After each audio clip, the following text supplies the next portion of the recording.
नमस्कार दोस्तों जैसे ही 25 दिसंबर का दिन आता है, समाज का एक बड़ा तबका मनुस्मृति को जलाता है।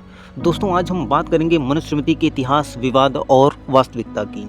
दोस्तों मनुस्मृति एक ऐसा नाम है जिसे सुनते ही लोग दो हिस्सों में बंट जाते हैं। एक तरफ इसके विरोधी जो इसे जातिवाद, भेदभाव और अन्याय का प्रतीक मानते हैं, तो दूसरी तरफ इसके समर्थक जो इसे एक ऐतिहासिक और सांस्कृतिक धरोहर के रूप में देखते हैं। लेकिन आज मैं आपको मनुस्मृति के पीछे छिपे तथ्य, विवाद और वास्तविकता से अवगत कराऊंगा ताकि आप खुद तय कर सकें कि सच्चाई क्या है। दोस्तों मनुस्मृति कोई साधारण ग्रंथ नहीं है, बल्कि यह मानव सभ्यता के प्राचीनतम समाजशास्त्रीय और नैतिक दस्तावेजों में से एक है। इसे धर्मशास्त्रों का आधार माना जाता है, जिसे महर्षि मनु ने स्वयं लिखा था।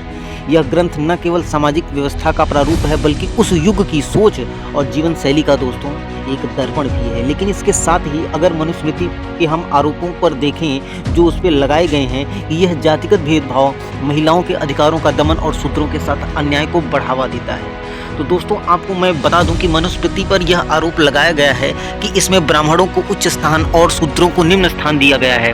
उदाहरण के लिए अगर हम देखें तो इसमें वर्ण व्यवस्था का जिक्र है। लेकिन क्या हम यह समझते हैं कि यह व्यवस्था जन्म आधारित नहीं बल्कि कर्म आधारित थी? जन्मना जायते शूद्रः संस्कारात् द्विज उच्यते। इसका अर्थ है हर मनुष्य जन्म से शूद्र होता है, लेकिन अपने कर्मों और शिक्षा से वह ब्राह्मण, क्षत्रिय, वैश्य बनता है। दोस्तों मनुस्मृति में महिलाओं के अधिकारों को सीमित करने का आरोप लगाया जाता है।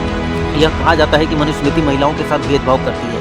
लेकिन आप यह नहीं जानते कि मनुस्मृति का यह भी कहना है कि यत्र नार्यते नार्यस्तु पूज्यन्ते रम्ये तत्र देवता। जहाँ महिलाओं का सम्मान होता है वहाँ देवता वास करते हैं। दोस्तों यह सत्य है कि महिलाओं की जिम्मेदारियों को पारिवारिक और सामाजिक दायरे तक सीमित किया गया था, लेकिन उस समय की सामाजिक परिस्थितियों को देखते हुए यह व्यवस्था बनाई गई थी।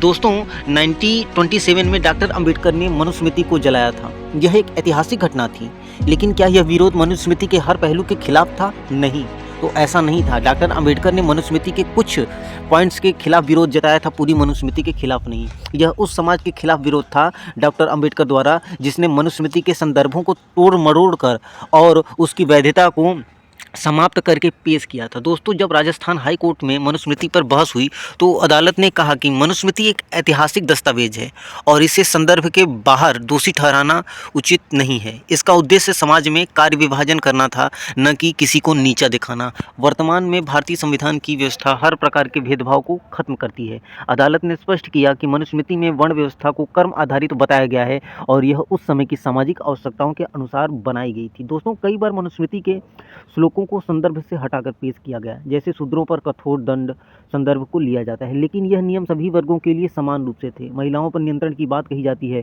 लेकिन उनके सम्मान और सुरक्षा को भी प्राथमिकता दी गई है। तो तुम बिना मनुस्मृति का असली मतलब जाने उसे नकार रहे हो, उसे जला रहे हो। दोस्तों आज हमारे पास भारतीय संविधान है जो समानता, स्वतंत्रता और न्याय का आदर्श स्थापित करता है। संविधान किसी भी ग्रंथ, चाहे वो मनुस्मृति हो या कोई अन्य हो, सबसे ऊपर है। लेकिन क्या इसका मतलब यह है कि मनुस्मृति को जलाकर, नकार कर या अपमानित करके इतिहास का अपमान किया जाए? दोस्तों मनुस्मृति एक विचार है जिसे उसके युग और संदर्भ में समझना चाहिए। मनुस्मृति एक दर्पण है जो हमें यह दिखाती है कि समाज ने कैसे विकास किया।